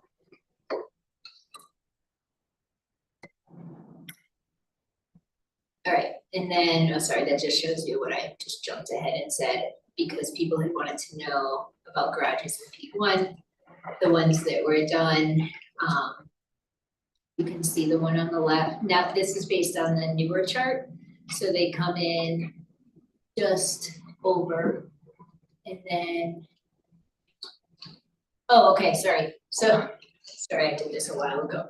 The garages are added to the purchase price, so garages are not a depreciation, so yes, that's why these are looking different than what I said. You took the purchase price, I took the garage cost based on the building permit valuation that was given to us. Then I did the 3% component, and that's where you're hitting the chart. So the garage is included in the top one, they come out pretty even. The bottom one is the one that I referred to that does not recap all of their money. Capital improvements were requested. We should maybe add that like $50,000 to build a garage nowadays is probably more like 120. To build a garage in Peak One Anyway, yeah. or anywhere or what it is. You know, it's more expensive. It's just more expensive to build. Also, this slide is just going back to prior discussions when we were requested to provide more information on how capital improvements work specifically in Peak One right now. So by this, we're not looking at the 2019 covenant, we're looking at the original development for Peak One. The images before you are cut exactly from the documents used for the development and outlining how they work. So there are categories established with those AMI levels that are shown color coded on the map. And then each category had a different allowance, which I listed at the bottom. Such as, for example, category 1, your 80% AMI units were not allowed to have any capital improvements. And then it went down to the list. You've seen this in your packets. So they all have a different, Now, again, that's original covenant. Anybody who opts into the new one, 2019. 2019 can add capital improvement. As long as they don't get capped by that chart. 80% AMI. This is from our 2019 qualifying capital improvements where you have things that are included. You have things that are not allowed to be counted, such as saunas, hot tubs, decorative items that are paid. And then we have the list. There's 2 columns, 5-year schedule and a 20-year schedule. A prior conversation by council asked that 5-year schedule get changed to 10-year schedule. So that's a question for the current group, is if that's something that they want, but that's fully supported in a prior discussion. They felt like 5 years was too short for all of the items on the list, and that we keep the list potentially the same, but we change 5 to 10 and then 20 stay at 20. And then this is pasted the chart for viewers a lot. So we're looking for direction from you. Positive and negatives, and I think you kind of already addressed this, but an unlimited cap on qualifying capital improvements would encourage upkeep and maintenance of houses. It would also increase the resale value of the house, potentially limiting the buyer pool of qualified household incomes and reducing the affordability. And again, that is a potentially, we're not saying it will, we're just stating general facts about capital improvement and the pros and cons, so. Right, it seems crazy to me that like some units in Peak One, you can have 100% of capital improvements and then 80% AMI, you don't get any. Yeah, that was the original covenant. Like that's crazy. Which is part of the reason that the 2009. Right, because then nobody's ever gonna put any money into their house. Why would they? You know, I mean, like to keep it up, that just doesn't make any sense. And those are the people that get hurt the most with some of these issues, you know, the readjustment of the scale down and then no QCIs and whatnot. And so I guess, you know, we all are interested in QCIs. The question is what QCIs, right? And at what levels, and or, you know, that schedule of 5 to 20 years. This was the council prior, Robin, that we have decided that the things on that list should be depreciated over 10 years, because like 5 years was way too fast for a lot of the items on that list. That was that previous council, and we just decided that, you know, that if we were gonna look at this, which we did, and then we ended up at 2-2, and then it all, you know, here we are. And I think your basic reasoning around going to a 10 year is that those look like more like 10-year assets. Yeah. As opposed to 5-year assets that you would replace in 5 years versus 10 years. Right. Right, would you have to replace them within 5 years, and in which case, if you didn't, why wouldn't you be able to recoup any of that investment into your property?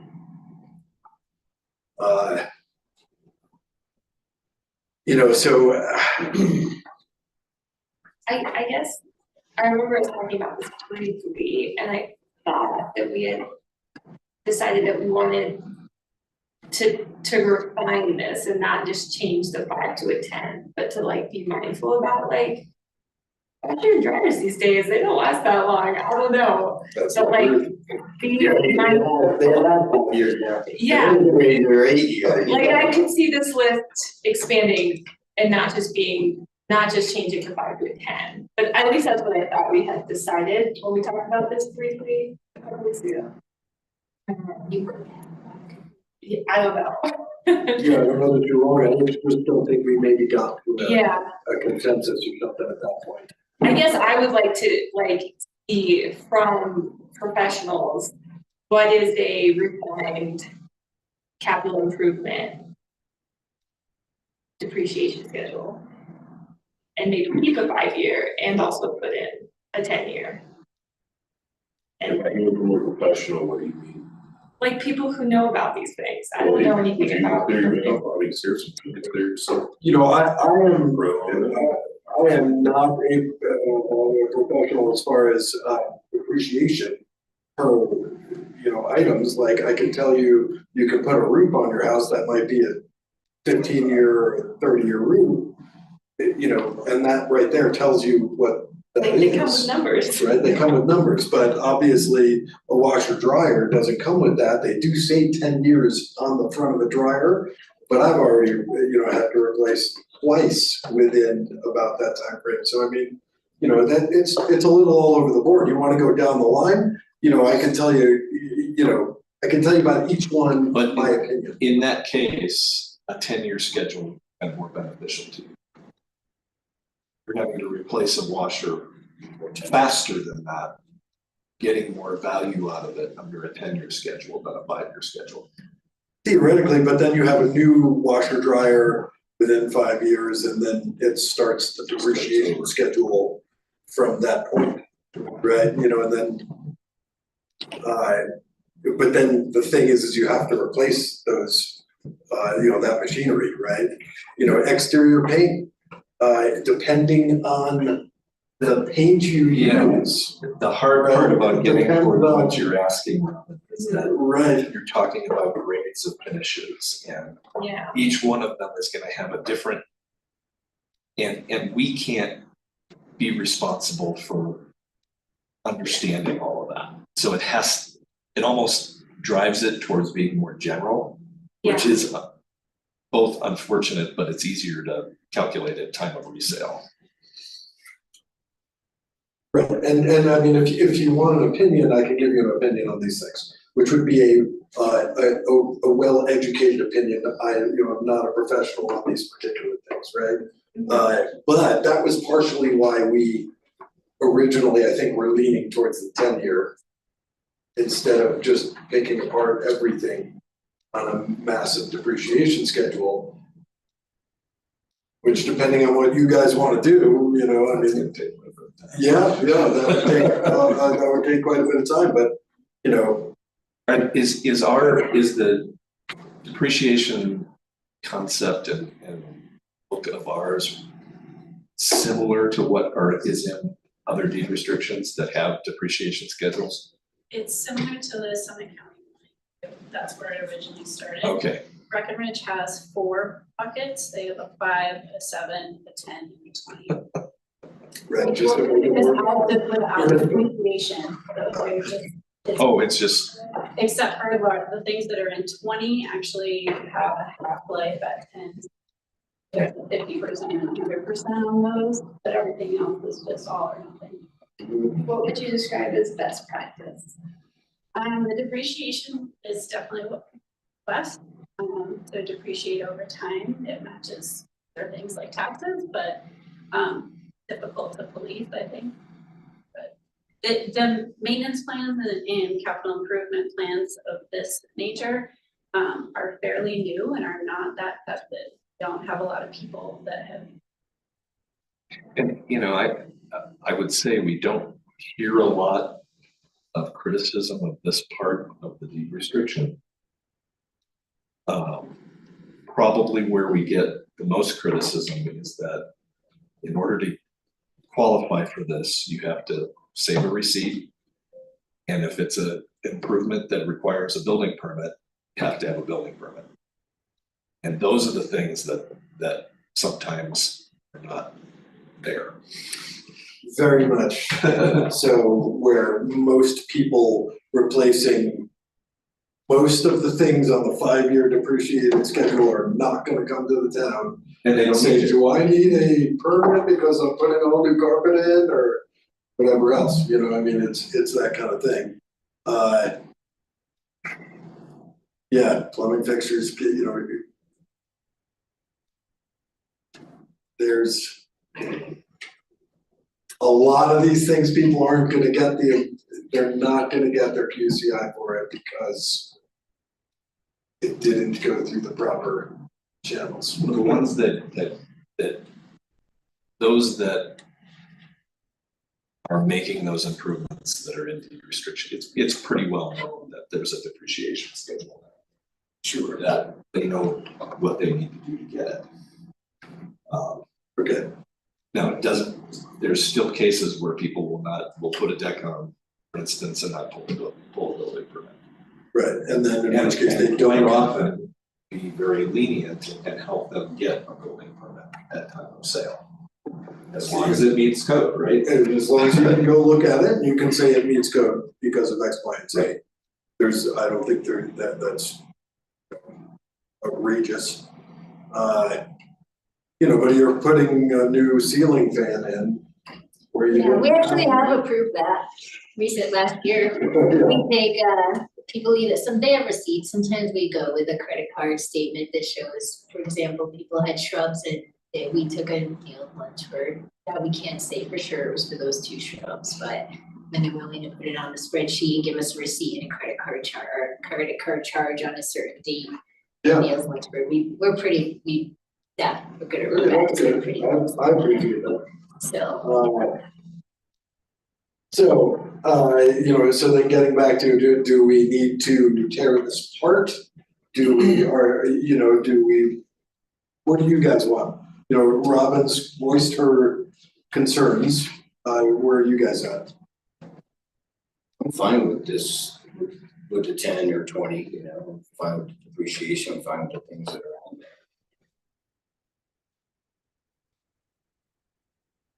You know, I'm fine. Good with 10 and 20. You're good with 10 and 20? Yeah, I don't have like I don't know how long these things last, because I'm asking these questions, but if it feels good to everybody else, fine. Okay, I was good with the 10 to 20 when we first kind of came up with that whole idea. I was feel like why we did. It was just taking away too much too soon for the particular improvements. I think you're down to if you wanna cap. If you want to cap capital improvements, This kind of goes back to your resale calculation. yes, it does. Method, right? And, you know, we basically have 15 minutes. Stick to that. I don't know how far we're gonna get on this, but,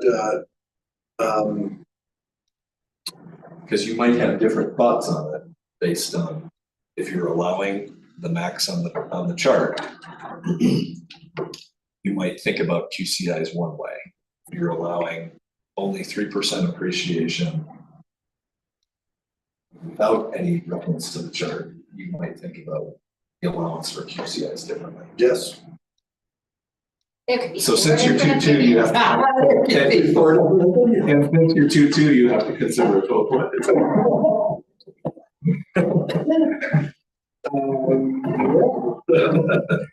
How about, you know, this, just even Tom, like, we're not gonna nail this down right now, but I mean, what's your feeling of, you know, QCIs with this whole, you know, housing plus?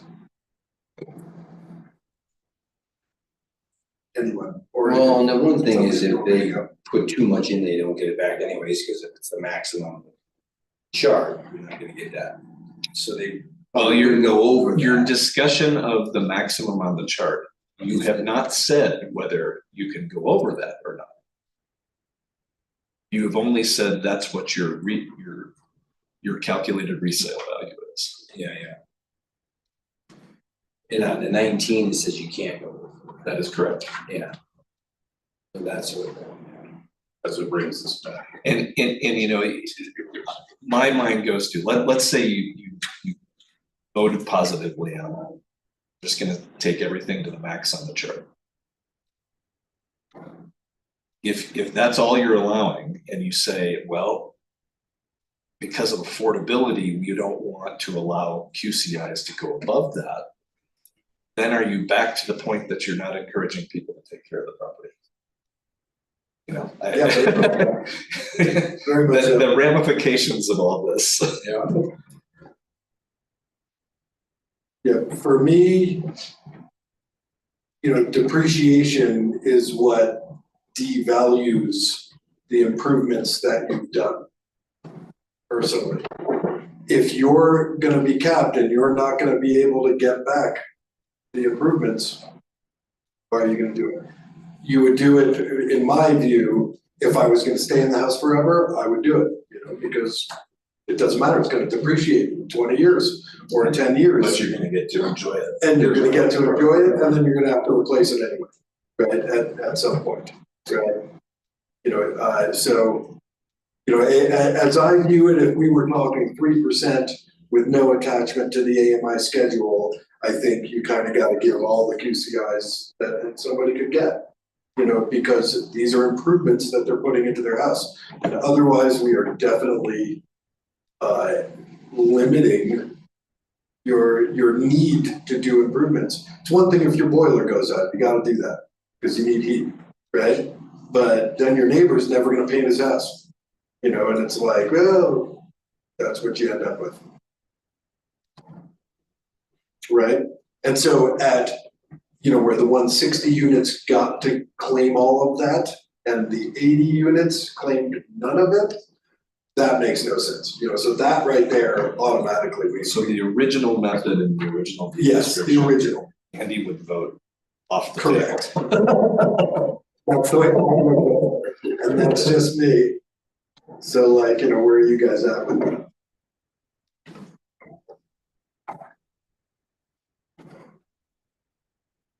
We incentivizing. Where are we What at? are we incentivizing and what are we taking away from potential buyers? You know, how, that to me is the question. You know, unlimited.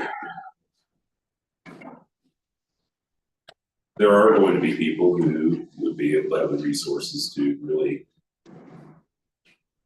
do some work. And that will push that price up.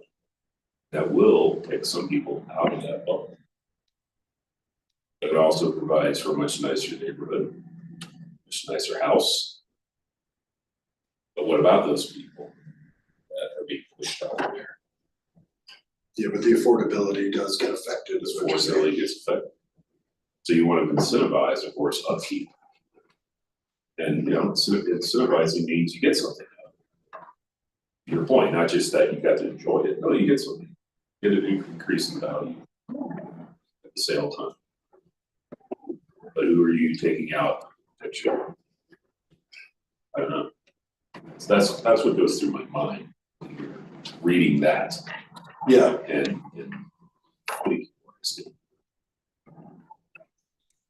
and that's separate from a garage, right? Because like a garage, that's a major addition and improvement, as opposed to doing a boiler and a washer dryer and painting your house, you know, I mean, like, but would that also, you know, that is just another addition, does that make your place more valuable or not?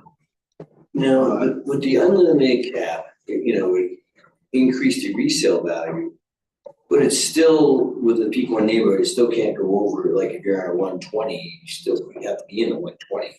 Still has to be a 120 AMI. Qualify, but you may not be able to afford to buy the house because of your cap of income. Okay, because that would be If you're it'd be more, qualified, 400, it would be a 130 AMI, not a 120. No, it wouldn't change the character of the AMI. The Yeah. person would still have to qualify it. designated AMI. Okay, at the 120, then they might not have 4,000 because the capital improvements is. Plus That doesn't mean interest rates, that- plus That doesn't mean everything that there's nobody that qualifies at 120% AMI. That there could be somebody out there that could afford that higher value. Where you're at that. else. So it depends on how many assets they have to be able to afford such, but And you could be favoring people with more assets. this is where, like, if you build a garage, you're pretty much bumping your house up to another AMI level. But if you're just doing your boiler and your washer dryer and whatnot, you know, yes, maybe you could choose to do the nicer dryer. You know, you could spend thousands of dollars on nicer equipment. You know, your boiler, the boiler in Big One is like 17,000 nowadays or something like that. You know, you could probably put a $30,000 boiler in there if you wanted, you know, but you know, that doesn't necessarily count, right? Or you wouldn't really get the benefit out of that. So just to break it down, the question is unlimited or limited? Right, just to simplify it. Yeah, unlimited or limited, but then also separating like adding. But is there a different theory based on which way you go with cell calc? Yeah, and what about, and we're not to this point, and this is a completely different thing that's now on top about it. What if we were to add ADUs? Which you're not allowed to add in Peak One at this time. But, you know, if we, you know, and I've heard both sides. But as far as the people in Peak One understand, they are not allowed to add that. And that could be whatever, perception. But, you know, it's another way that you would be adding major value as opposed to replacing, you know, necessary equipment, right? You know, if you're adding onto your house, you're adding a bedroom or you're adding whatever, that's automatically almost bumping you into another AMI level, depending on, you know, or you just don't do it all. It doesn't change your AMI qualification, Right. it changes your value. Yes, right, which theoretically, you know, we want, it's important to keep a diverse AMI grouping, you know, in these places. But does it, like, if you don't do any of the improvements, does it lower the AMI? It lowers the value of the home. It doesn't lower the AMI level. No, it And so doesn't. the person at 80% who wasn't allowed to add any QCIs at all, you know, sells their place for a lower value compared, right? Yeah, I mean, a buyer would still have to buy it for.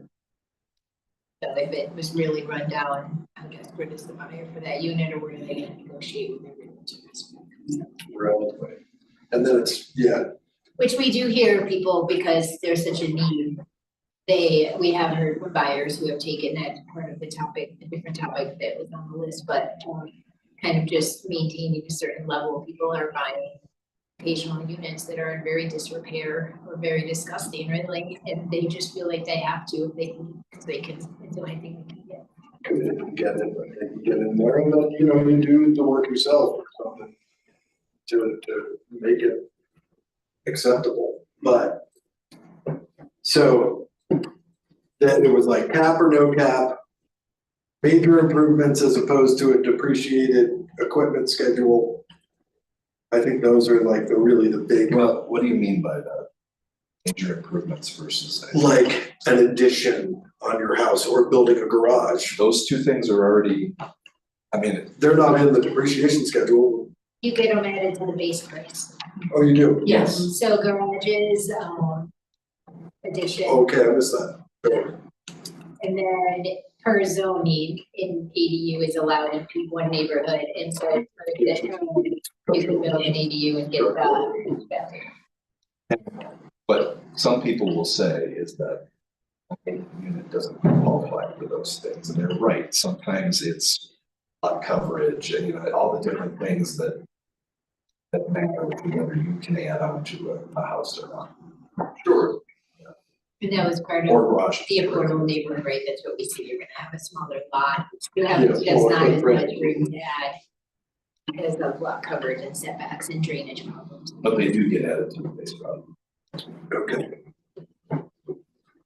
And that's just, that's just what you put into it, is what But what it often does is it hit the cap. it hit the AMI level. Anyone? Anyone? You work? I don't think we're gonna make a decision. It would be interesting to just know sort of what's your opinion on this? We're not gonna this isn't gonna completely direct this part of the conversation. I mean- 5 minutes. Councilmember Allen, you said, what is the outcome you're looking for? Maybe you guys can express that. And then as you're contemplating the next 2 weeks to the next discussion, which this will come out. That's right, that's where. Written for this week. I guess my outcome is the issue in the sense that I want to encourage upkeep. To encourage properties continuously being kept at a level that makes deed restriction a great place to live. I also get concerned about the value going too high. And I'm weighing in that sense, right? And I'm at the same note. So you're kind of weighing where the cap should be. 10% it. Yes, that's. Yeah, I guess right now I'm not on unlimited cap. I'm opposed to it. I have to really think about that. Because unlimited can be unlimited. But it can't Yes, go over what the did you maximum. put in? So- Can't go over the You're not maximum. saying, you haven't said that yet. Right. Oh, yeah. If you say that, okay, you haven't said it. And unlimited that. Maybe be capped. Still, yeah. If we went, we wouldn't probably go completely unlimited. Right, so then you're not really talking unlimited either. For cases, but it's not really, and then you have to pick and choose what it's gonna be in. Yeah. I think we should flip to it that say that in that exact language. Unlimited, but with a cap. Yeah. Makes sense. For future. I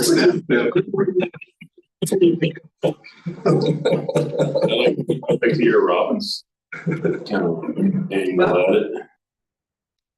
I feel like I'm in the same boat as the two of you in that I want to encourage people to upkeep their homes and I think it matters what you put into your home.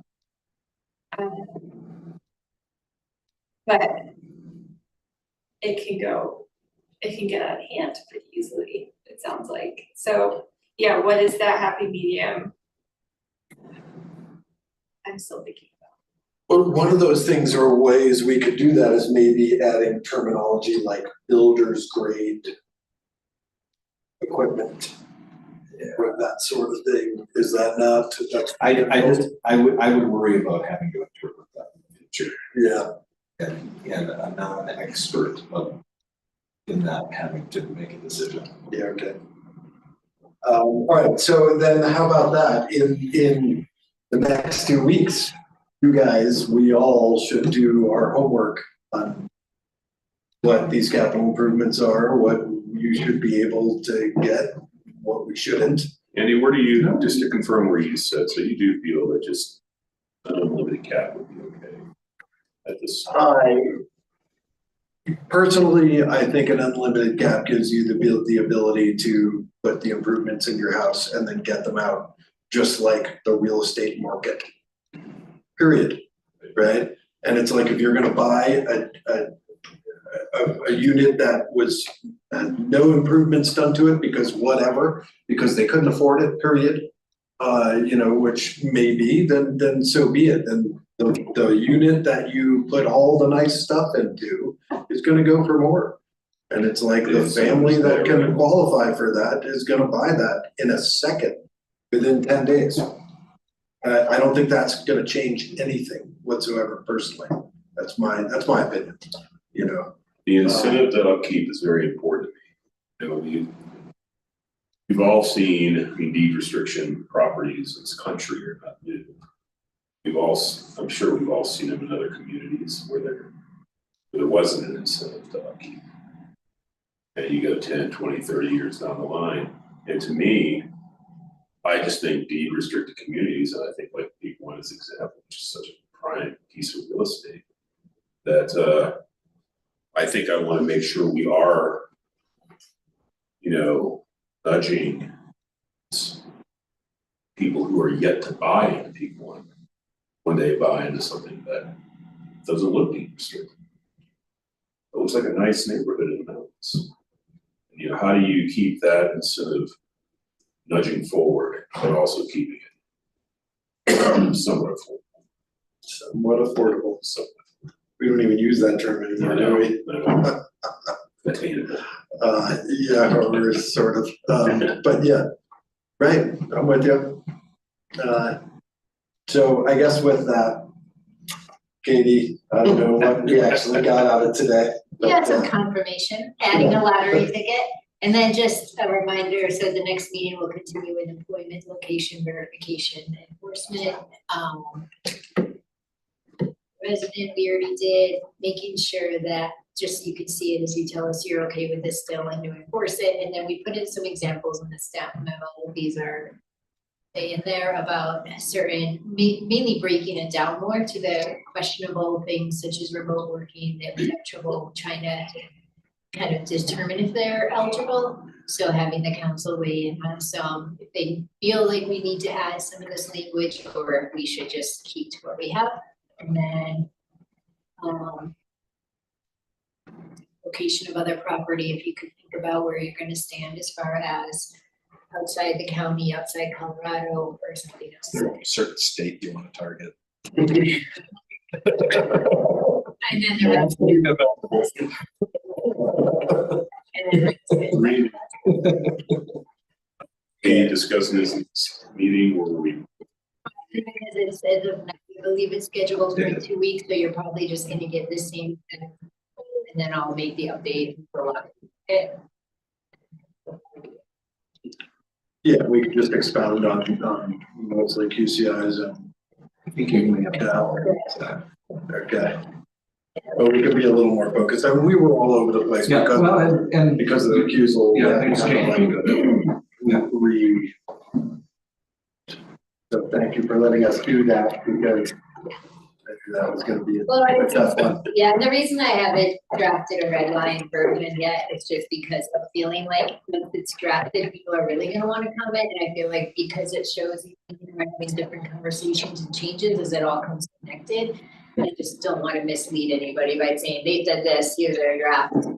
Then as we did today, we started modifying things, so I will put that together probably at the next meeting, but that's why we're not doing that.